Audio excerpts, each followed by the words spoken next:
সে মূলত নবমুসলিম। আসসালামু আলাইকুম দর্শক, আজকে একটা খুবই গুরুত্বপূর্ণ ভিডিও নিয়ে আসলাম। এই যে আমার একটা ভাই, সে মূলত নবমুসলিম, তো তাকে নিয়ে আজকে ভিডিওটা।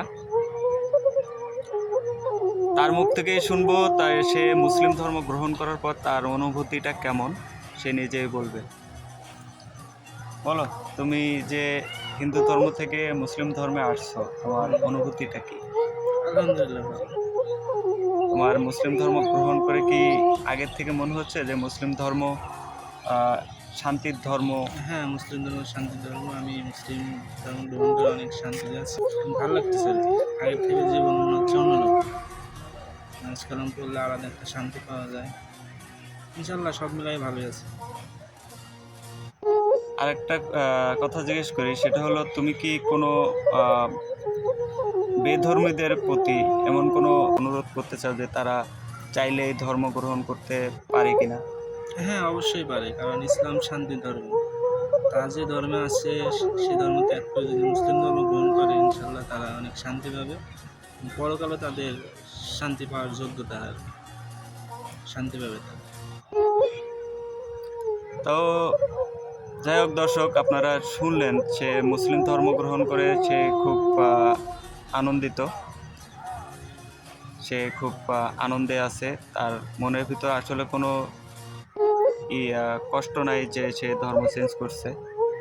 তো সবাই তার জন্য দোয়া করবেন, সে যাতে মুসলিম ধর্ম মাফিক চলতে পারে।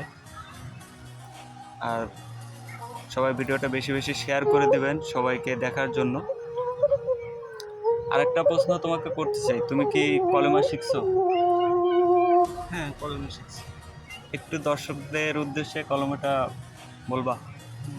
লা ইলাহা ইল্লাল্লাহ মুহাম্মাদুর রাসূলুল্লাহ। খুব সুন্দর হয়েছে। দেখ দর্শক, অবশেষে একটাই কথা বলতে চাই, কেউ যদি শান্তির ধর্মে ইসলামে আসতে চান তাহলে এই যে আমার এই ভাইটার মতো আসতে পারেন। ইসলাম কিন্তু সত্যিই একটা শান্তির ধর্ম। সবাই ইসলাম ধর্মে আসতে চাও। আরেকটা কথা জিজ্ঞেস করি, সেটা হলো তোমার আগে নামটা কি ছিল? আগে নাম ছিল প্রসেনজিৎ কুমার। এখন নামটা কি? এখন হচ্ছে মোহাম্মদ ইসলাম। সে বর্তমানে ইসলাম ধর্ম গ্রহণ করার পর তার সুন্দর একটা নাম দেওয়া হয়েছে, মোহাম্মদ ইসলাম।